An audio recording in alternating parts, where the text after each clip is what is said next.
الله وكفى وسلام على حبيبه المصطفى أما بعد فأعوذ بالله من الشيطان الرجيم بسم الله الرحمن الرحيم إن الله وملائكته يصلون على النبي يا أيها الذين آمنوا صلوا عليه وسلموا تسليما اللهم صل على سيدنا محمد معدن الجود والكرم وآلہ وأصحابہ الکرام وابنہ الکریم وبارک وسلم صلاة دائمة سرمدا ابدا بحمدہ تعالی و بکرم مصطفیٰ صلی اللہ تعالی علیہ وسلم۔ آج قرآن عظیم کے 14 پارے مکمل ہو چکے۔ اللہ کریم بقیہ قرآن عظیم کے حصے کو صحیح تجوید سے تلاوت کرنے اور آپ سب کو سماعت کرنے کی توفیق عطا فرمائے۔ عزیزان گرامی، آج ہم نے سورۃ الحجر کی تلاوت کی ہے اور سورہ نحل کی۔ یہ دو صورتیں قرآن پاک میں آئی ہیں، دونوں کے معنی اگر میں آپ کو بتاؤں تو سننے والے کو ایسا لگے گا کہ اس کا کیا مطلب ہے۔ حجر کہتے ہیں پتھر کو، حجر اسود آپ نے سنا ہوگا۔ حجر جو ہے پتھر کو کہتے ہیں، اصحاب الحجر کا اس میں نام ہے، یعنی پتھر والے لوگ، وہ ایک قوم تھی، ان کا تذکرہ اس میں آیا ہے۔ اور سورۃ النحل دوسری سورہ ہے جس کا مطلب ہے شہد۔ شہد کے نام سے پوری قرآن میں سورہ ہے۔ وہ دونوں کا تذکرہ قرآن پاک میں آیا ہے اور دونوں بہت عجیب و غریب چیزوں کا ذکر ہے۔ یہ اصحاب الحجر کون تھے؟ پتھر والے لوگ۔ یہ ایک ایسی قوم تھی، بہت اونچے چوڑے لمبے لوگ تھے، بڑے طاقتور لوگ تھے، اور ان کا کام یہ تھا کہ پورے پتھر کے پہاڑ کو ہاتھوں سے تراش کر کے اپنا گھر بنا لیتے تھے۔ یہ معمولی بات نہیں ہے، یعنی پتھر کو ڈیزائن کرنا، تراشنا اور اس کے اندر جو ہے دروازے بنانا، کمرے بنانا، سب پہاڑ کے اندر ہی ہوتا تھا۔ باقی کوئی چیز اینٹ سیمنٹ سے جس طرح دیواریں بنائی جاتی ہیں نہیں ہیں۔ یہ وہ آج بھی ان کے بنائے ہوئے گھر میں موجود ہیں۔ مدائن صالح اس کو کہا جاتا ہے، سعودی عرب میں یہ شہر موجود ہے، الاولا نام سے۔ اب ان لوگوں نے اس کو پکنک پوائنٹ بنا دیا ہے۔ پہلے وہاں کوئی جاتا نہیں تھا، لیکن اب ہر چیز میں پیسہ چاہیے تو اس کو بھی ٹورسٹ پلیس کے طور پر کھول دیا گیا ہے۔ تو یہ حضرت صالح علیہ السلام کی قوم ہے۔ حضرت صالح علیہ السلام کو اس قوم کی ہدایت کے لیے بھیجا گیا تھا۔ تو حضرت صالح علیہ السلام آئے۔ اس قوم کو قوم سمود بھی کہا گیا ہے۔ اکڑ بھی بہت تھی، گھمنڈ بھی بہت تھا۔ جتنے لمبے تھے اتنے گھمنڈ بھی تھے، متکبر تھے، اور وہ اپنے سامنے کسی کو بھی کچھ نہیں سمجھتے۔ وہ سمجھتے کہ سب سے زیادہ طاقتور ہم ہیں، اور بڑے فنکار لوگ تھے۔ تو جب حضرت صالح علیہ السلام ان کے پاس آئے اور ایمان کی انہیں دعوت دی، ایک تو وہ طاقتور تھے، پہاڑوں کو تراش کر گھر تو بنا لیتے، لیکن ایمان سے محروم تھے۔ حضرت صالح علیہ السلام نے ایک خدا کی طرف دعوت دی، اللہ کی عبادت کرو اور دوسرے بتوں کی پوجا، یہ فلاں فلاں چیزیں چھوڑ دو۔ انہوں نے کہا آپ جھوٹ بولتے ہیں، یہ سب چیزیں ہوتی نہیں ہیں۔ وَلَقَدْ كَذَّبَ أَصْحَابُ الْحِجْرِ الْمُرْسَلِينَ۔ کذب کا مطلب ہوتا ہے جھٹلا دیا۔ حضرت صالح علیہ السلام کو سیدھے سے انہوں نے نکار دیا، کہا کہ آپ نبی نہیں ہیں، آپ کوئی نبی ہیں، کوئی رسول ہیں۔ تو بہرحال حضرت صالح علیہ السلام کنٹینیو دعوت دیتے رہے۔ تو اس قوم نے کیا کہا جانتے ہیں؟ ہم تو اپنے ہاتھوں سے پہاڑ کو تراشتے ہیں تو گھر بن جاتا ہے، آپ اگر سچ میں اللہ کے نبی ہیں تو اس پہاڑ سے کوئی زندہ جانور نکال کر کے دکھا دیجیے۔ آپ پہاڑ کے یعنی پتھروں سے۔ تو حضرت صالح علیہ السلام کو چیلنج کیا تھا لوگوں نے۔ نبی صالح علیہ السلام ایک پتھر کے پاس آئے اور اس پتھر کو آپ نے ہاتھ مارا تو اس پتھر سے ایک اونٹنی پیدا ہوئی، اور وہ بھی حاملہ اونٹنی، چلتی تھی، پھرتی تھی، ساری چیزیں۔ آپ کو میں یہ بات بتا دوں کہ جانور سے جانور کا پیدا ہونا یہ نیچرل ہے، اور کسی پتھر سے ایک جاندار پیدا ہو جانا، اس کو کیا کہیں گے؟ یہ معجزہ ہے۔ اب یہاں پر میں رک کر کے آپ کو یہ بتا دوں، کچھ لوگ یہ کہتے ہیں یہ سب کہانیاں ہیں اسلام میں. جیسے ایتھسٹ، ان کے بہت اعتراضات ہیں کہ معجزہ ایسا کیسے ہو سکتا ہے، چاند کیسے پھٹ گیا. آپ کہتے ہیں یہ سب تو آپ کی بنائی ہوئی باتیں ہیں، یہ معجزے کو نہیں مانتے کہ نیچر کے خلاف ایسا نہیں ہو سکتا. ہم کہتے ہیں نیچرل چیز آپ کو یہ لگتی ہے، لیکن کچھ چیزیں ایسی ہوتی ہیں جس کو سپر نیچر کہا جاتا ہے. قانون سے بھی بڑھ کر کے کوئی چیز ہوتی ہے، قانون سے بڑھ کر کے، یعنی کوئی چیزیں ہیں دنیا میں، کچھ قانون ہے. میں آپ سے پوچھتا ہوں، گریویٹی کا قانون پتہ ہے نا؟ اکثر سارے بچے جو پڑھے لکھے ہیں وہ جانتے ہیں گریویٹی، یہ لا آف گریویٹی جس کو کہتے ہیں. کوئی بھی چیز اوپر جائے گی تو زمین کی طرف نیچے گر جائے گی. ہاں، ایک چھوٹی سی بھی چیز، ابھی اس کو میں انگوٹھی کو ادھر چھوڑوں تو کیا یہ کھڑی رہے گی؟ قانون کیا ہے گریویٹی کا؟ جو لا آف گریویٹی، ہر چیز زمین اس کو کھینچتی ہے. کشش ثقل اس کو کہتے ہیں، ہر وزنی چیز کو زمین اپنی طرف کھینچ لیتی. یہ قانون ہے، لا آف گریویٹی ہے. لیکن اس کے برخلاف بھی تو ہم دیکھ رہے ہیں ہزاروں کلو کے وزن کی ایروپلین ہوا میں اڑتی ہے، اس کو زمین کیوں نہیں کھینچ لیتی؟ یہ کچھ لا آف گریویٹی سے بڑھ کر کے کوئی انسان ہی نے بنایا نا، اور دنیا اس کو ایکسیپٹ کر رہی ہے. ہونا تو یہ چاہیے.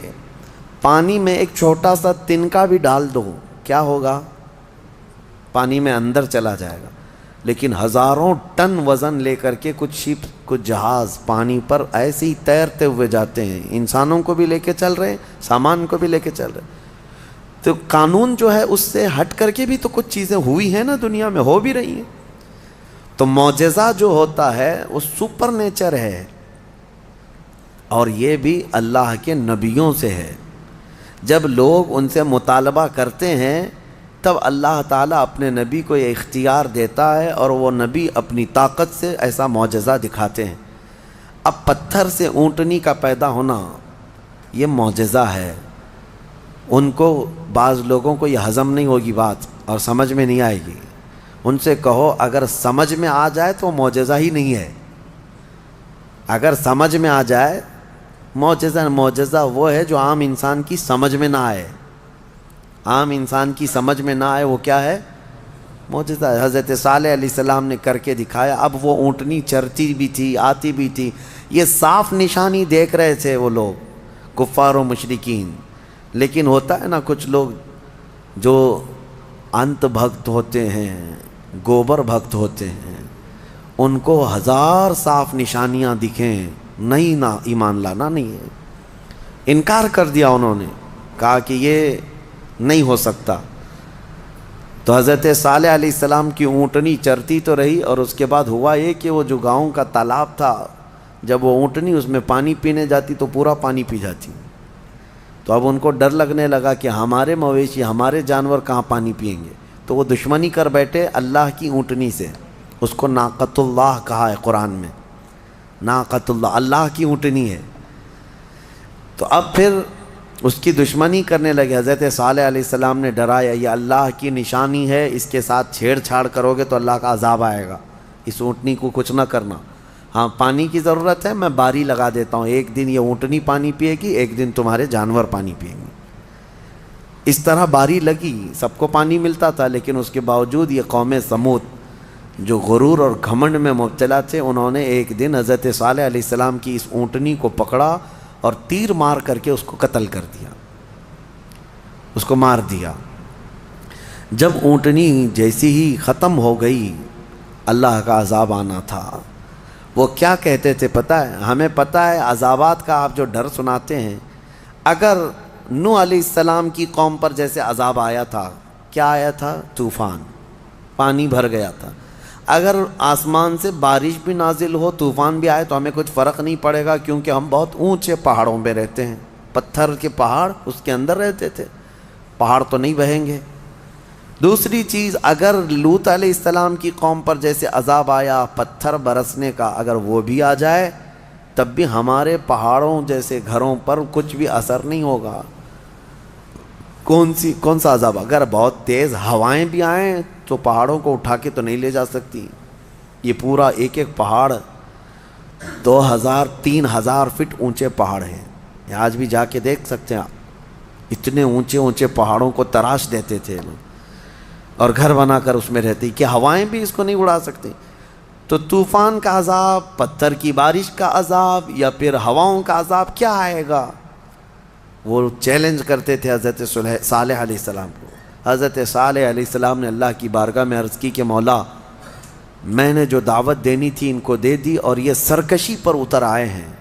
تو اللہ تعالیٰ نے عذاب جو بھیجا وہ کیسا عذاب تھا؟ فَأَخَذَتْهُمُ الصَّيْحَةُ. یہاں اللہ تعالیٰ فرماتا ہے صیحہ ایک لفظ ہے قرآن میں، چیخ کا عذاب. چیخ کا عذاب. میں آپ کو ابھی یہ بتاتا ہوں قرآن سے کیا کیا چیزیں ثابت ہیں. معجزے کو آج سائنس کے اعتبار سے میں منواتا ہوں آپ کو. جیسے ابھی میں نے کہا کچھ قانون ایسے ہیں جو سپر نیچر ہے، قانون سے جو عام ہیں اس سے بڑھ کر کے. اب چیخ کا جو عذاب ہے، چیخ کس کی چیخ تھی؟ حضرت جبرائیل علیہ السلام آئے زمین پر، انہوں نے ایک چیخ ماری، آواز نکالی. فرشتے کی آواز میں کیا طاقت تھی واللہ عالم. وہ آواز جب پھیلتی گئی تو اتنی تیز آواز تھی کہ یہ اپنے گھروں میں، پہاڑوں جیسے پتھروں کے گھروں میں جہاں تھے، اس آواز کی وجہ سے ان کا بھیجا نکل کر کے کانوں سے باہر آ گیا اور وہ جہاں تھے وہیں پڑے کے رہ گئے. آواز کو برداشت نہیں کر سکتا آدمی. اب میں آپ کو بتاؤں، دنیا چیخ کے عذاب کو دیکھ چکی ہے، تبھی جا کر کے یہ بم والی جو آج کیفیت ہے کئی جگہوں پر، جو بارود بم وغیرہ جو بنائے گئے، اس میں ہوتا کیا ہے؟ صرف آگ نہیں لگتی ہے بلکہ اس میں آواز ہے، اور جتنی تیز آواز ہوتی اتنی تیز ہلاکت ہوتی ہے. جتنے بم بنائے جاتے ہیں، ایٹم بم ہوں یا اور بھی دوسرے، اس میں بہت سخت قسم کی آواز. جب وہ بم پھٹتا ہے تو یہ آس پاس کی چیزیں جو ٹوٹتی ہیں یہ بارود کی وجہ سے نہیں ٹوٹتی، صرف اس آواز کی وجہ سے ٹوٹتی ہیں. آواز کے اندر یہ طاقت ہے. کبھی آپ ڈی جے کو بجتے ہوئے دیکھتے ہوں گے. جب بہت تیز ساؤنڈ ڈی جے والے لگاتے ہیں تو ہمارے گھر کی کھڑکیاں ہلنے لگ جاتی ہیں. آپ محسوس کرنا کبھی، آپ کے گھروں کے سامنے سے اگر کوئی ڈی جے جانے لگ جائے تو گھر کے برتن بھی ہلنے لگ جائیں گے. ان کو کون ہلا رہا ہے؟ برتنوں کو کون ہلا رہا ہے؟ کھڑکیوں کو کون ہلا رہا ہے؟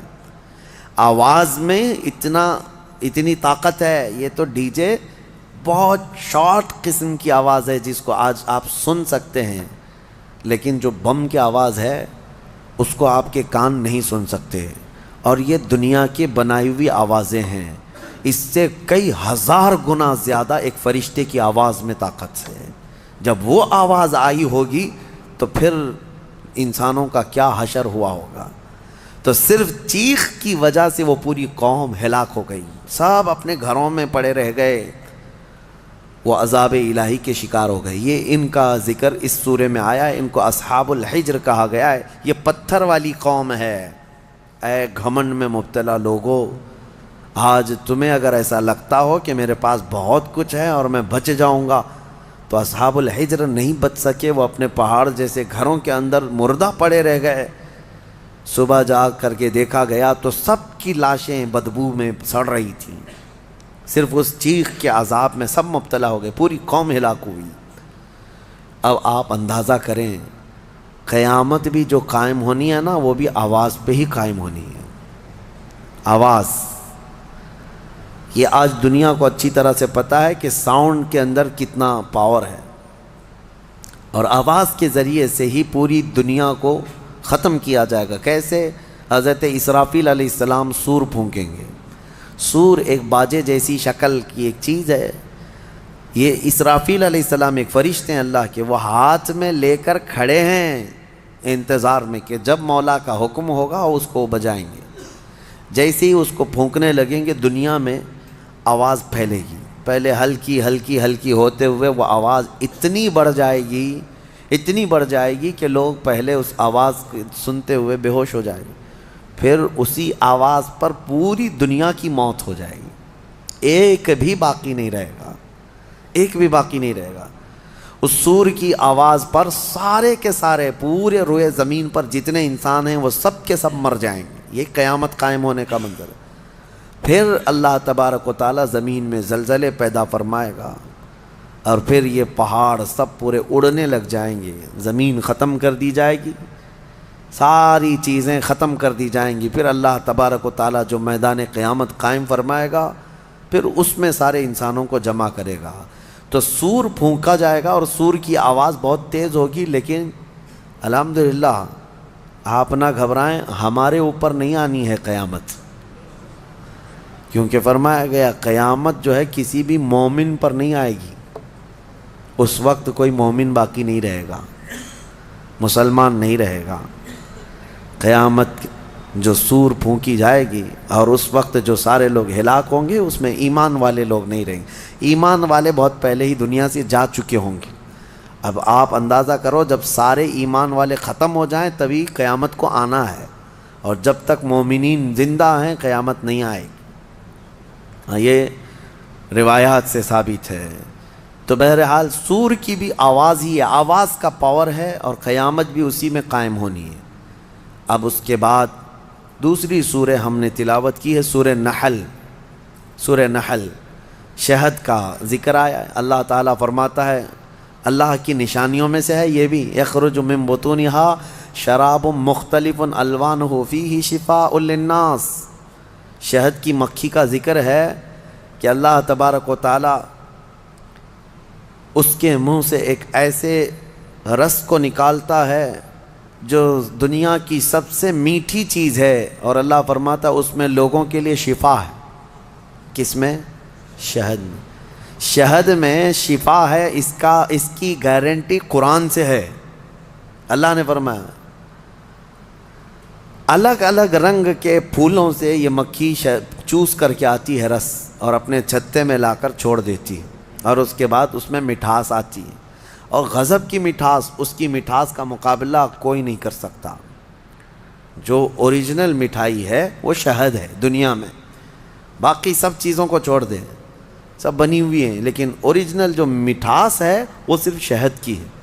اس کا ذکر کیوں ہے؟ دو جانوروں کا اللہ نے ذکر فرمایا، ایک گائے کا، یعنی دودھ دینے والی جو بھی ہے، اللہ فرماتا ہے کہ ہم دودھ کہاں سے نکالتے ہیں، دودھ کہاں سے آتا ہے؟ قرآن فرماتا ہے من بین فرث و دم، گوبر اور خون کے بیچ سے۔ گائے چارہ کھاتی ہے، اس کے بعد اس کو جگالی کر کے وہ ہضم کرتی ہے، اور اس کا وہ فضلہ بن جاتا ہے، اور اسی سے تھوڑا خون بھی بنتا ہے۔ خون اور اس کے گوبر کے بیچوں بیچ سے دودھ کو اللہ نکالتا ہے۔ اللہ فرماتا ہے من بین فرث و دم لبنا خالصا، خالص دودھ نکلتا ہے، نہ اس میں گوبر کا اثر آتا ہے نہ خون کا اثر آتا ہے، اور نہ ہی کسی گائے کو چیر کر کے دیکھ لو کہ کوئی فلٹر اندر رکھا ہوا ہے۔ کون سی مشین لگی ہوئی ہے؟ کون سی مشین لگی ہوئی ہے کہ اس دودھ کو صاف کر کے، یعنی اس میں خون کے ذرات ہیں تو الگ کر دے، گوبر کے ذرات ہیں تو الگ کر دے؟ میاں رنگ بھی نہیں آتا اور نہ ہی مزہ آتا ہے۔ دودھ کے اندر کبھی خون کا مزہ آیا؟ دودھ کے اندر کبھی گوبر کا مزہ آیا؟ نہ مزے کو اللہ ملنے دیتا ہے، نہ اس کے اثر کو، نہ اس کے رنگ کو ملنے دیتا ہے۔ اور قرآن میں اللہ فرماتا ہے کہ ان دونوں کے بیچ سے خالص دودھ کو نکالتا ہے اللہ تعالیٰ، اور یہ پینے والوں کے لیے پیٹ بھرنے والی غذا ہے۔ ایک اس کا ذکر ہے اس جانور کا، اور دوسرا مکھی کا، کہ مکھی جو ہے یہ عبرت کی چیز ہے، شہد کی مکھی۔ اللہ کرے کہ آپ کو کبھی ڈنک نہ مارے، کبھی ڈنک نہ مارے۔ اگر یہ مارتی ہے تو زہر چڑھتا ہے، جسم پھول جائے گا، چہرے پہ اگر کاٹ لے، کئی لوگوں کا اس میں انتقال بھی ہوا، موت بھی ہوتی ہے۔ اگر کئی مکھیاں مل کر کے کاٹ دیں آدمی کو شہد کی، آدمی مر سکتا ہے، زہر ہے۔ سمجھ میں نہیں آتا وہ زہریلی مکھی ہے، اور پھولوں کا جو رس چوستی ہے اس میں سے آپ بھی چوس کے لا کے اپنے گھر میں تھوک کے دیکھو، گلاب کو چوس لو،